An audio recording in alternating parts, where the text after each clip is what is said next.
je suis ravie de tester avec vous cette nouvelle expérience Zoom. Et puis, on va le voir au travers de cette conférence qu'en fait, cette année, il doit y avoir des constructions autres, des déconstructions, des déconstructions pour reconstruire derrière. Et donc, il ne faut pas avoir peur de se retrousser les manches pour pouvoir reconstruire après ce qui est détruit. Alors, justement, je vais me présenter rapidement. Je sais qu'il y en a pas mal qui me connaissent.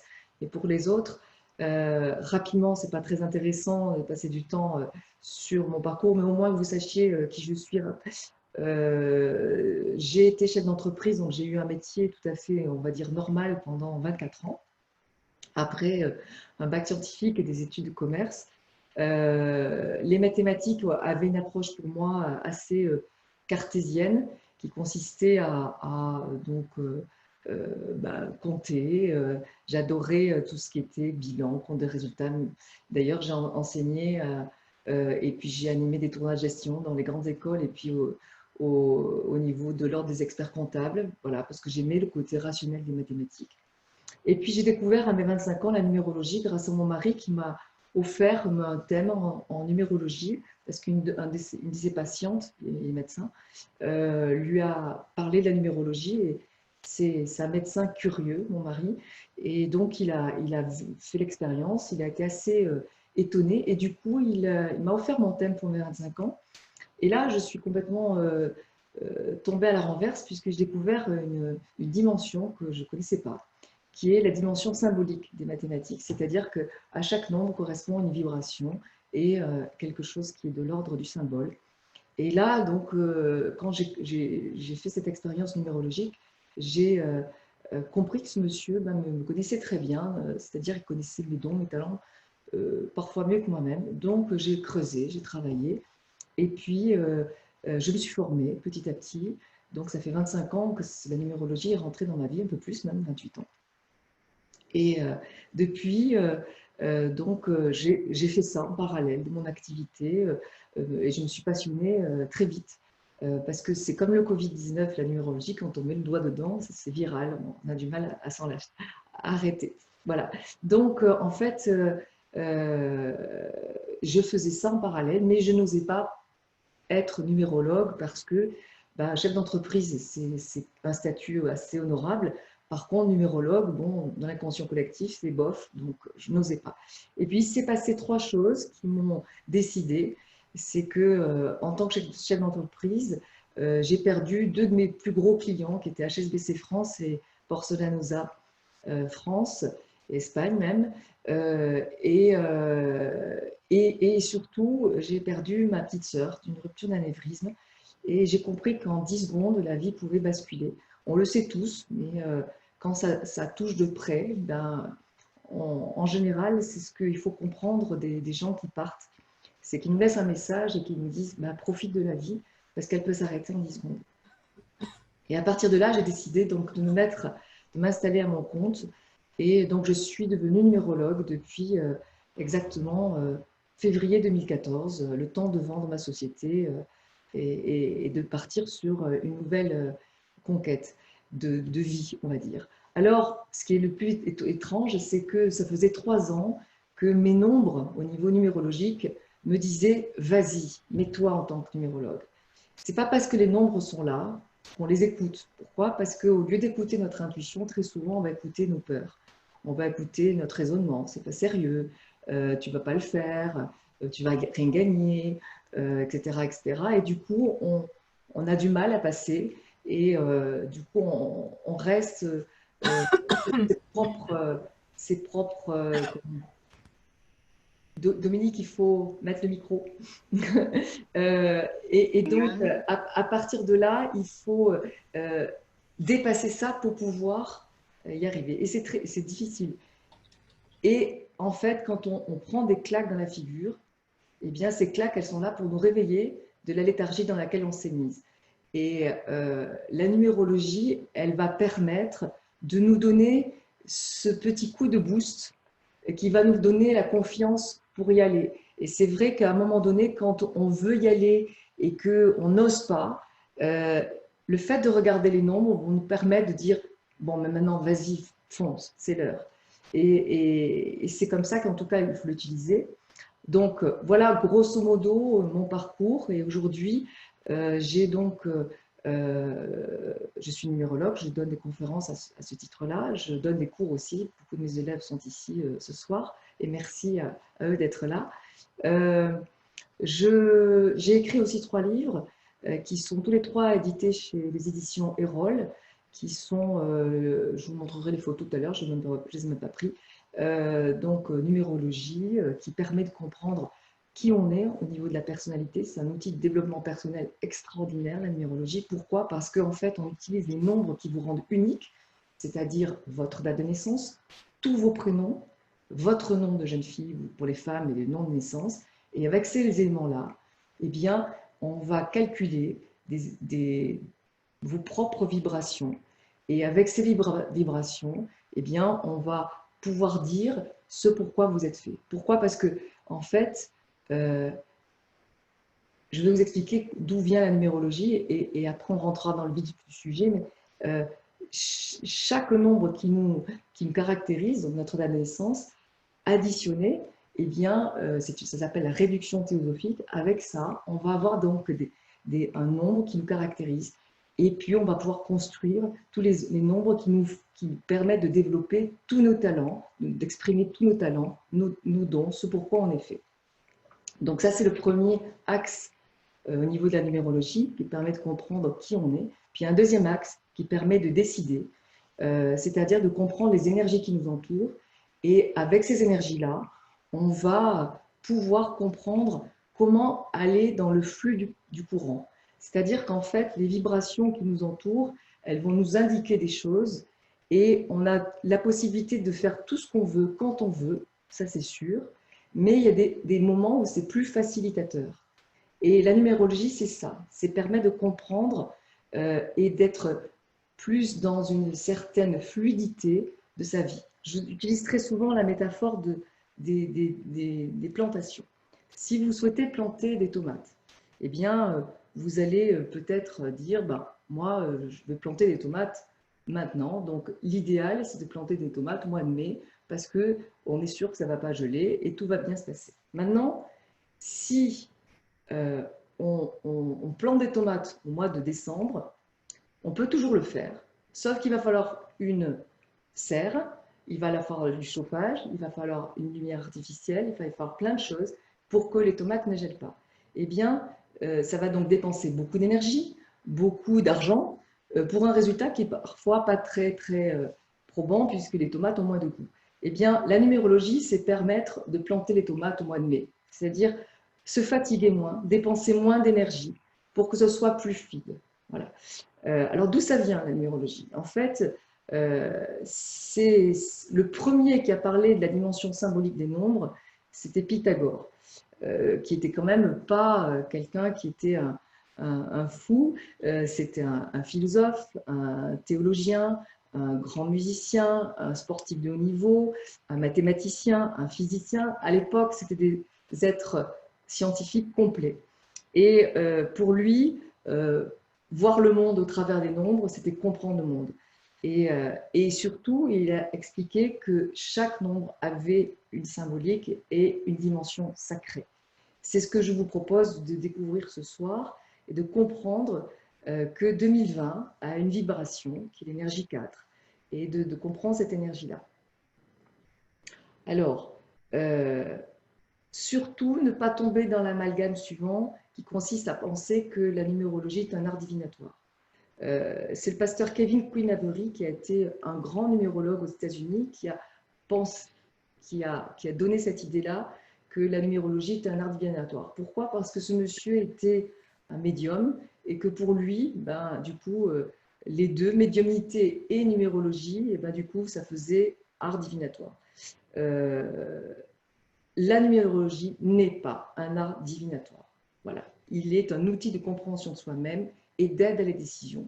C'est tout. C'est déjà beaucoup, mais c'est tout. Voilà.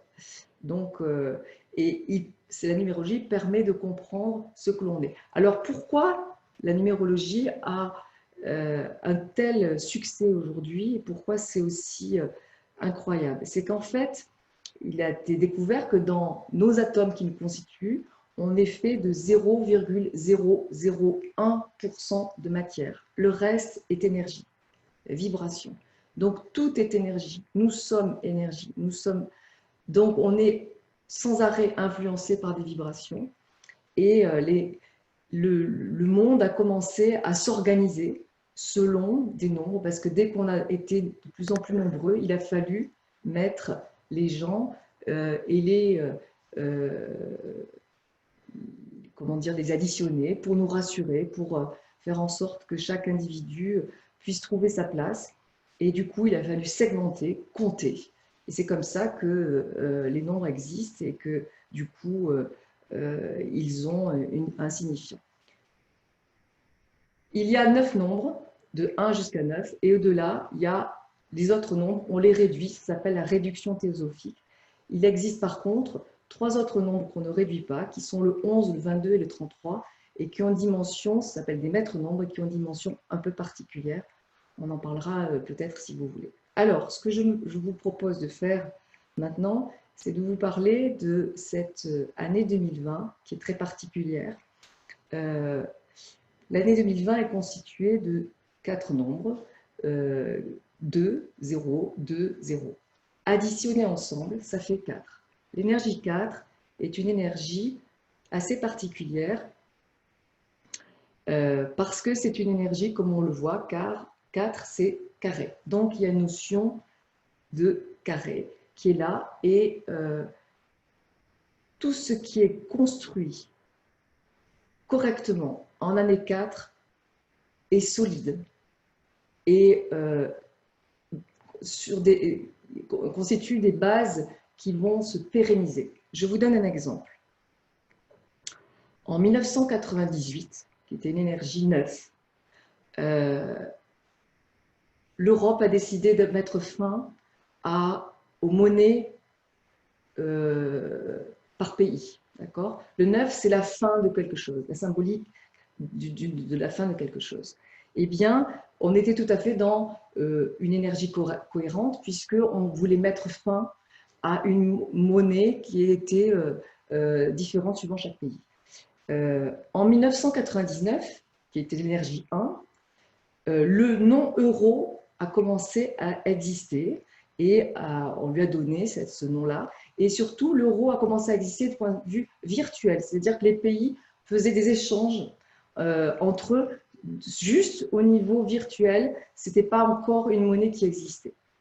En année 2000 et 2001, qui est énergie 2 et énergie 3, 2001, eh bien, les pays ont consulté, ont créé de façon à harmoniser les échanges et faire que les monnaies puissent avoir une cohérence vis-à-vis de cet euro et leur correspondance. Et en année 2002, qui est l'énergie 4, tiens, comme 2020, eh bien, ça a été le démarrage de l'euro et donc le lancement de l'euro sur des bases après avoir passé 3 ans et demi à construire cette monnaie. On peut dire, sous cette forme-là, que l'euro est particulièrement bien né, puisqu'il est passé par toutes ces étapes, 1, 2, 3, et quand on arrive en année 4, il s'installe et du coup, c'est posé, c'est stable. Qu'est-ce qui se passe cette année? Cette année, nous sommes en année 4 aussi, et tout d'un coup, au mois de mars, qui est l'énergie, le 3e mois de l'année, le 3e mois de l'année. Donc, en numérologie, on va dire que c'est le mois universel 7. Pourquoi? Parce qu'on prend l'énergie 4 de l'année et on rajoute le 3 du mois de mars. 3 plus 4, ça fait 7. Donc, on était sur une énergie 7. Eh bien, le 7, c'est la remise en question. Systématiquement, quand on a l'énergie 7, on est dans une énergie de remise en question. Eh bien, ce qui est très curieux, quand j'ai fait mes petites recherches, je me suis rendu compte, par exemple, qu'en 2011, qui était une énergie 4 aussi, puisque 2 plus 1, ça fait 4, en mars 2011, on a eu non seulement Fukushima, avec la catastrophe qu'on a connue, qui était une remise en question sur le nucléaire extraordinaire, et on a eu la guerre en Syrie qui a commencé, qui était aussi en mars 2011. Donc, on est sur ces énergies-là de remise en question, mais sur cette énergie 4 qui est aussi une notion de déconstruction face à quelque chose qui n'est pas bien construit. Ce qui était incroyable, c'est qu'un virus qui n'est pas visible, qui est complètement transparent, a réussi à mettre à l'arrêt le monde entier en même temps. Cette énergie 4, en fait, elle permet de construire de façon solide, mais aussi la symbolique du 4, c'est la mort symbolique avec la renaissance. Et d'ailleurs, certains pays n'aiment pas l'énergie 4 parce que pour eux, ils entendent la mort. Donc, par exemple, en Chine, le 4 est un nombre qui porte malheur. Aux États-Unis ou dans d'autres pays, le 13, qui est l'énergie 4 aussi, il n'y a pas d'étage 13. Parce que, en fait, cette énergie 4, les gens entendent mort. Donc, comme les gens ont peur de la mort, parce qu'on n'est pas un peuple, un monde très spirituel, et bien du coup, les gens ont peur de cette notion de mort, et du coup, tout le monde s'en va et n'aime pas ce nombre 4. Sauf que le 4, ce n'est pas la mort tout court. La vocation du 4, c'est mort symbolique avec renaissance. C'est-à-dire qu'il y a une notion, c'est le nombre le plus extraordinaire pour la reconstruction, pour la possibilité de passer d'un avant à un après, c'est-à-dire de faire passer à un changement de statut. Si vous subissez cette période, comme tout le monde, par un arrêt, par un blocage, par des freins, par le fait d'être complètement bloqué dans une situation, c'est normal. Parce que l'énergie 4, en négatif, elle amène tout ça. Maintenant, si vous ne bougez pas, là, ça pose un souci. Pourquoi? Mais parce que face à la remise en question du mois de mars, la première chose à faire, c'est après la sidération de ce qui nous arrive, eh bien, après, il faut aller chercher la remise en question en se disant, si le monde entier est arrêté, qu'est-ce qu'on doit faire tous? Est-ce que mon business est à l'arrêt aujourd'hui? S'il est complètement à l'arrêt, il faut que je me pose une question. Ça a un message pour moi. Qu'est-ce que je peux faire? Qu'est-ce que je dois faire? Qu'est-ce que je dois changer? Peut-être qu'il n'y a pas tout à changer. Peut-être qu'il n'y a qu'une partie. Peut-être qu'il y a tout à changer. Et ça, c'est vous qui le savez dans votre fort intérieur. Et d'ailleurs, la période 7, qui est une période donc, du mois de mars qui favorisait l'isolement, l'introspection, la réflexion, il y a plein de gens qui se sont dit, tiens, je me suis posé des vraies bonnes questions de savoir ce que je dois faire de ma vie. Ben, c'est exactement ce qu'il fallait faire. Maintenant, nous sommes passés après au mois 8, qui était au mois d'avril. Le 8, la vibration de l'énergie 8, c'est la réalisation, le fait de faire des choses, de construire pour son avenir, mais très souvent, en négatif, c'est frustration, sentiment d'injustice, violence, colère.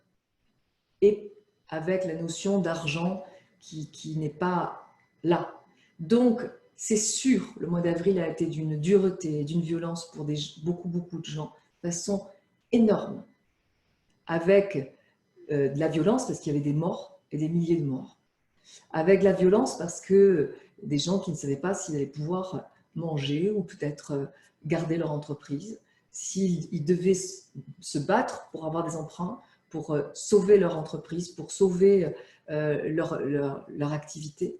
Donc, il y a eu, oui, une violence très très forte. Et cette violence-là, elle a donné suite à...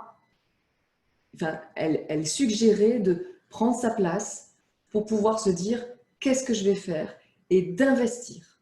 Le 8, suite à la violence ou la frustration ou la colère, elle doit générer qu'est-ce que je fais et qu'est-ce que j'investis pour moi.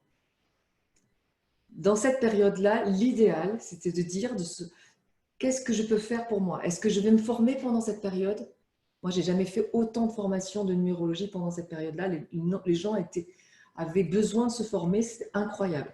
Donc, formation, est-ce que je vais changer du tout au tout pour pouvoir faire autre chose? Et c'est vrai que l'idéal, c'est de trouver l'énergie de combat, de se retrousser les manches et de se dire « Ok, je vais y aller ». Et je ne vais pas rester à prendre des coups dans la figure en disant « Oh là là, j'ai pas de chance, c'est trop dur, c'est trop dur ». Parce que le monde est en train de changer à une vitesse incroyable et il faut réagir et il faut faire des choses pour soi-même. Au mois de mai, nous sommes passés sur une énergie 9, puisque 5 plus 4, ça fait 9. Donc, c'était un mois propice aux bonnes résolutions, au bilan, à une capacité de se dire qu'est-ce qui va plus dans ma vie, et aussi mettre peut-être fin à un fonctionnement chez vous où vous dites ben voilà, ça peut plus durer. C'était peut-être en tout cas prendre des bonnes résolutions pour se dire là, je ne peux pas continuer comme ça. Voilà. Donc, il y a aussi, dans le 9, il y a toujours une notion collective, il y a toujours une notion d'émotion. Et donc, regardez ce qui s'est passé aussi. Il y a eu pas mal de manifestations un peu partout. C'est souvent le cas avec l'énergie 9. Maintenant, nous sommes sur une énergie 1, au mois de juin. Puisque 6 et 4, ça fait 10, donc ça fait 1. Ça veut dire que cette énergie 1, ça serait idéal, puisque le 1, c'est le commencement, de tous se dire comment je vais aborder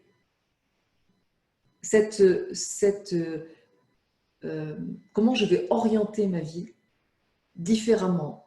Qu'est-ce que je vais faire? Qu'est-ce que je vais mettre? Est-ce que je vais mettre plus de sens?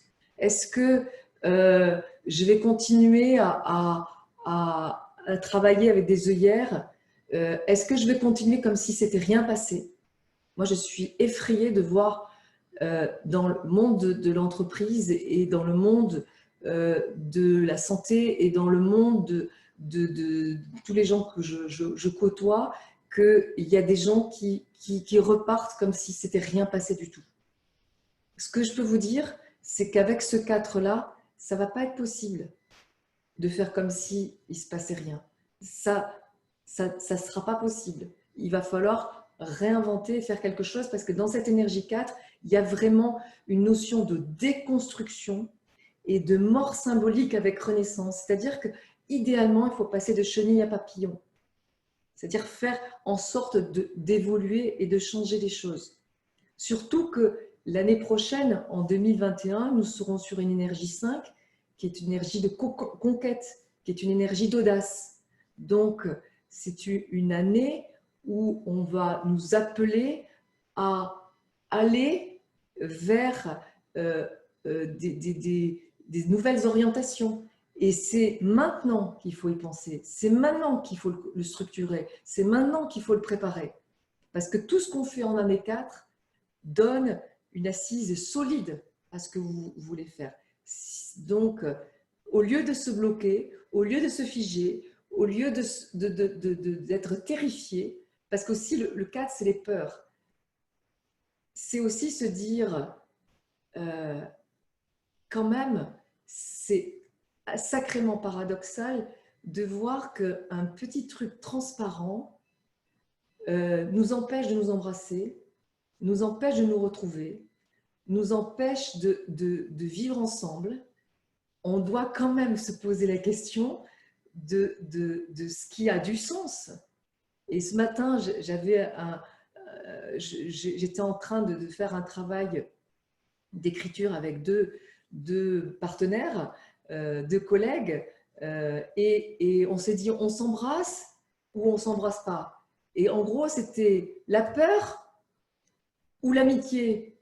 Ben, fuck you la peur, on va faire l'amitié et on va s'embrasser, quoi. Ça suffit. Et c'est vrai que dans cette notion de 4, il y a les peurs, mais qu'est-ce que j'en fais de ces peurs? Et par rapport à ce qu'on vit là maintenant, prenez conscience que face à la peur de mourir, il y a aussi qu'est-ce que je construis pour moi.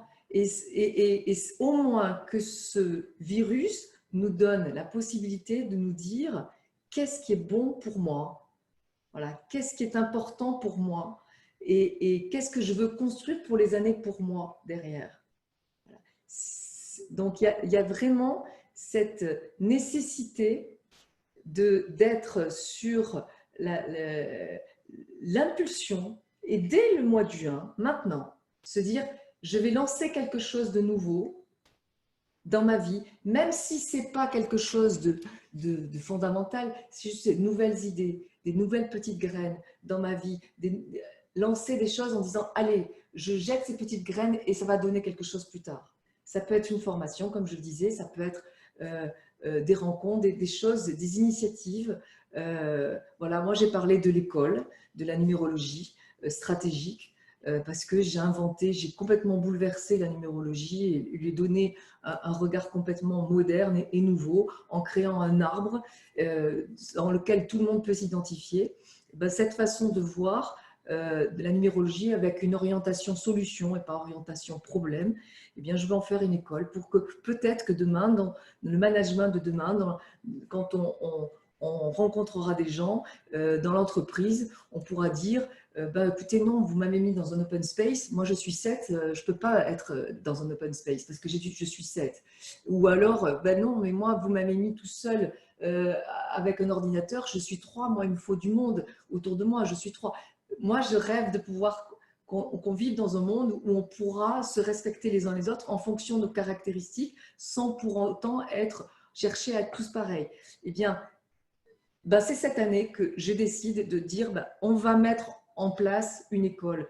Peut-être ça va mettre 20 ans ou 40 ans ou 50 ans pour se faire, j'en sais rien. Mais cette année, je décide de construire ça. Et c'est donc une petite graine que je mets là, comme ça, que je pose dans la terre et elle germera ou pas. Et à tous, il faut qu'on fasse ce genre de choses. C'est-à-dire qu'on décide quelque chose pour nous, pour son chemin. Voilà.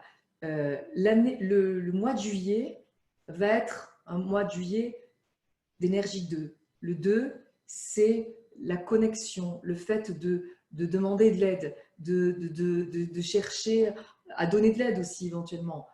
Mais c'est aussi prendre conseil, c'est écouter aussi son intuition, savoir ce que je vais pouvoir demander pour pouvoir avancer. Et sachant que après, derrière, il va y avoir à nouveau cette énergie 4 qui va revenir au mois de septembre, qui est là. Alors, il va y avoir à nouveau des peurs au mois de septembre. Est-ce que le Covid va revenir? Voilà, on va tous se poser la question.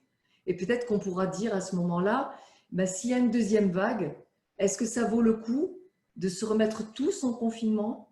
Ou alors est-ce qu'il faut que chacun individuellement, on prenne notre responsabilité et on se dise, voilà, moi je suis âgée, j'ai plus de 80 ans, donc je reste chez moi, je me protège.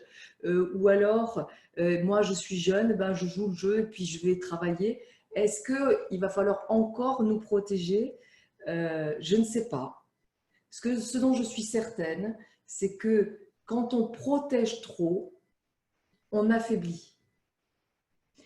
Et on est dans une situation aujourd'hui qui fait qu'on a tellement peur d'être attaqué juridiquement, tellement peur d'avoir des responsabilités, d'être condamné, etc., qu'on est dans une surprotection de tout le monde parce qu'on a peur que ça se retourne contre soi. Et on oublie la vie, on est en train d'oublier la notion de vie, de partage, d'amour, parce qu'on a peur du procès, qu'on a peur qu'on... C'est complètement paradoxal. Et je pense que quand on regardera cette année 2020, après quelques années de recul, on va se dire, mais pourquoi on a été dans cette folie de la peur? Pourquoi on a été jusqu'à s'enfermer, à avoir personne? Oui, c'est vrai qu'il y a eu ce virus qui est d'une violence inouïe, mais on va en avoir d'autres virus. Est-ce qu'à chaque fois, il va falloir faire ça? Il y a une vraie question, je n'ai pas la réponse. Mais c'est curieux quand même d'être à ce niveau-là voilà. Alors, il y a des pourcentages aujourd'hui. On sait que les personnes âgées, elles sont attaquées plus vite que les autres moins. Mais c'est comme pour d'autres maladies. À nous de savoir vouloir construire aussi et d'exprimer cette foi en la vie. Parce que être spirituel, c'est quoi? C'est se dire aussi que à tout moment, on peut mourir, et puis qu'on a une destinée, puis qu'on ne choisit pas tout. Il y a des plans supérieurs qui sont là. Et oui, on a notre responsabilité vis-à-vis de nous, mais il y a aussi cette notion de est-ce qu'il n'y a pas aussi quelque chose de supérieur à nous qui fait que c'est l'heure, c'est pas l'heure, c'est pas l'heure. Voilà. Donc, si je vous le dis tout ça, c'est que je trouve étonnant qu'on soit parti dans autant de peur, et que face à ce cadre, selon moi, à mon humble avis, il faut restructurer, c'est-à-dire faire en sorte de tout ce qui a été déconstruit, se poser la question de comment je peux construire autrement. Je pense qu'au niveau de notre santé, aujourd'hui, on a des choses différentes à faire et à organiser au niveau du système de santé. Ça, c'est notre responsabilité à tous. Et après, qu'est-ce qu'on fait pour son propre chemin? Voilà. Et la question, elle est sur, donc, je dois consolider, je dois reconstruire après la déconstruction, je dois préparer, je dois mettre une certaine rigueur. Le côté négligent, à peu près, impulsion, n'est pas pour cette année. Il y a une notion de réflexion, de se poser. Il y a une histoire de carré et de cadre à mettre en place. Et prendre le temps. Si on est passé 55 jours à se poser, c'est pas par hasard aussi. Qu'est-ce que je fais pour moi? Et cette notion de temps, elle est importante et primordiale pour pouvoir faire en sorte que derrière, eh bien, on puisse se poser donc les vraies bonnes questions. Est-ce qu'il y a des questions par rapport à ce que je viens de dire? Est-ce que, juste, peut-être avant les questions, je voulais aussi vous parler de l'énergie 2, qui fait partie de 2000 et de 20, qui est là. Dans l'énergie 2000, 2020, il y a ce 2 qui est là 2 fois. Le premier 2 vibre 1000 ans, d'accord? Ça veut dire que sur 1000 ans, ce 2 infuse pendant 1000 ans. Depuis les années 2000, depuis que nous sommes rentrés dans le millénaire 2000, je ne sais pas si vous avez remarqué, mais le 2, c'est moi et l'autre. La société nous invite au partage et à être moins égoïste, moins dans le, excusez-moi l'expression, tout pour ma gueule. C'est-à-dire qu'en fait, si vous regardez, les sociétés qui marchent de façon presque indécente, les GAFA, d'accord? Google, Amazon, Facebook, etc. Ce sont des sociétés qui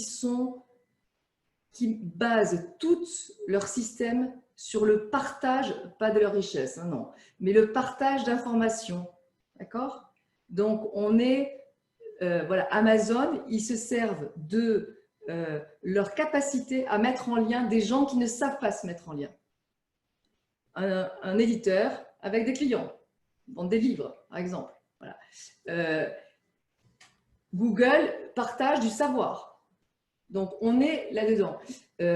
Et ça, ces sociétés, elles sont dans une certaine forme de partage. Si vous regardez les smartphones aujourd'hui, eh bien, depuis ils sont arrivés au début des années 2000, eh bien, on peut avoir partagé toutes les informations dans le monde entier. Je peux être en contact avec des Chinois immédiatement, là, tout de suite. ce qui était impossible avant. Blablacar, on partage notre véhicule. Airbnb, on partage notre matelas. Le coworking, on partage l'entreprise. Le Vélib, on partage le vélo. C'est-à-dire qu'aujourd'hui, si on a des activités qui sont dans l'ancien temps, c'est-à-dire où il n'y a que ma pomme qui compte, on est complètement dépassé. On ne fait plus partie de la vibration qui nous entoure. Donc, si vous avez une activité qui a vocation à se développer avec une notion de partage, il y a un terme qui s'appelle la compétition. Je ne sais pas si vous connaissez, c'est C-O-O-P-E-T-I-T-I-O-N. La compétition. C'est un nouveau terme qui est rentré maintenant et qui veut dire qu'en fait, c'est la coopération dans la compétition, en fait, ou dans comment dire, la collaboration dans une certaine forme de concurrence. Par exemple, avant, deux agences immobilières, c'était impensable qu'ils partagent leur savoir. Bon, moi j'ai le client et toi tu as l'acheteur. Ben, on partage ensemble. Avant c'était impossible, tout le monde gardait pour soi. Eh bien aujourd'hui ils partagent. Ben, c'est typiquement l'exemple de cette énergie de deux vers laquelle il faut aller. C'est-à-dire qu'il faut qu'on ait une forme de gagnant-gagnant et qu'on mette nos compétences en commun, et même si on est concurrent. C'est ça la coopétition.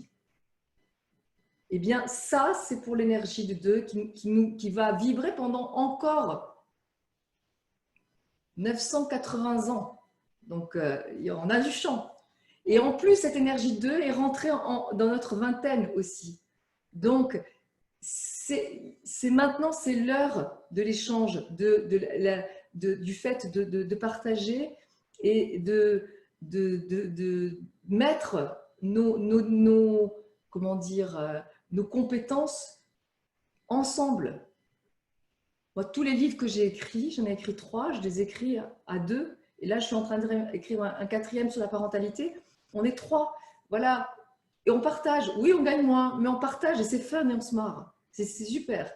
Et on est beaucoup plus fort, on est plus pertinent parce que c'est comme ça que ça fonctionne. Donc, si vous avez des idées dans ce sens-là, que vous avez envie de déconstruire votre vie pour pouvoir mieux la reconstruire, sachez que c'est maintenant. Et profitez de cette belle énergie 4 qui a mis tout par terre pour dire bah, tiens, je vais reconstruire. Et même si vous mettez des années pour le faire, ce qui compte, c'est l'impulsion. Et c'est peut-être même la petite graine que vous allez planter là, aujourd'hui, dans ce mois de juin. C'est difficile d'aborder tout l'ensemble. Et puis, moi, c'est vrai que si on me branche, je peux en parler pendant des heures et des heures. Et ce qui est toujours important aussi de dire, c'est qu'il y a la symbolique des nombres liés à l'année universelle, au mois universel, mais il y a aussi votre année personnelle. Si ça vous intéresse dans un second plan pour certains, vous n'êtes pas obligé de rester là, je peux vous donner aussi des indications à titre personnel pour comprendre qu'en fait, il y a une vibration globale, puisque nous sommes dans le monde entier, et sur l'année 2020, ce n'était pas le cas avant, mais depuis, nous sommes passés tous, le monde entier, sur le calendrier grégorien, et en fait, il existe encore des peuples qui n'ont pas la même, qui ne sont pas en 2020 au niveau religieux, mais par contre, au niveau sociétal, économique et social, le monde entier, c'est une convention qui a été passée, est en 2020. C'est pour ça d'ailleurs que je constate depuis que je fais la numérologie que cette énergie universelle influe sur nous de plus en plus de choses. C'est-à-dire que je la trouve de plus en plus forte. Alors, est-ce que c'est parce que le monde entier est en 2020?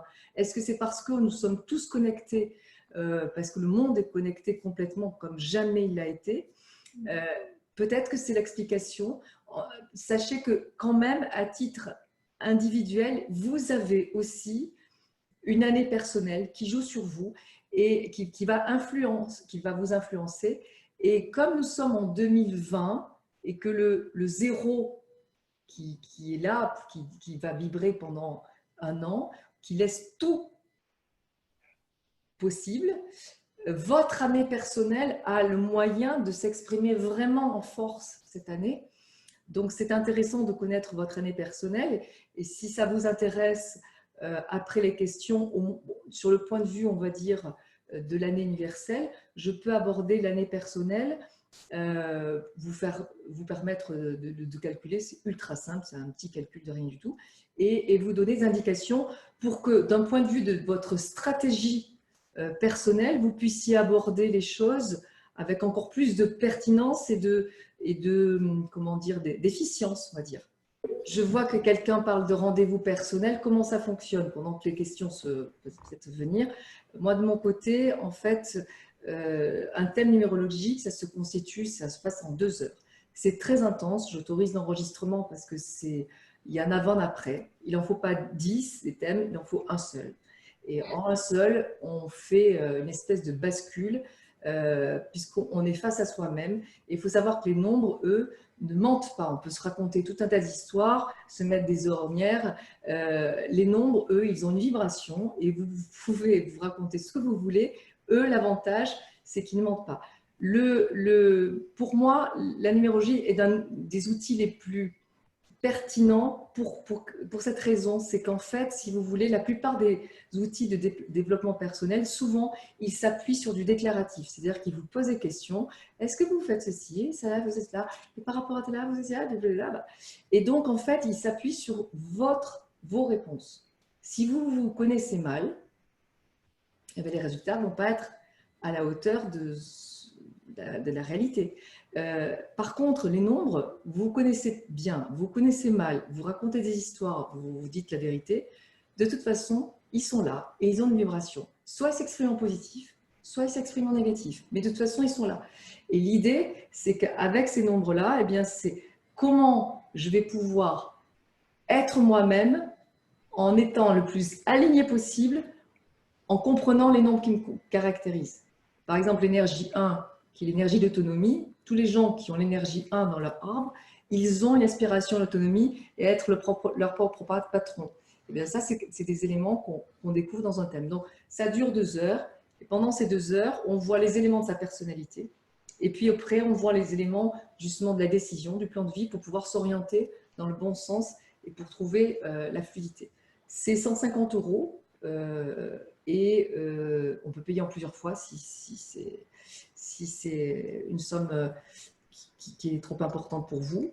Et par contre, j'ai à peu près 4 mois d'attente. Voilà, ça se fait sur mon site internet. Et voilà, il faut attendre, il ne faut pas être trop pressé. Mais il faut prendre des rendez-vous sur mon site internet. Enfin, je ne veux pas plus de rendez-vous par an parce que je veux laisser la personne autonome et libre de sa vie. Voilà, voilà, c'est comme ça que je fonctionne en ce qui me concerne.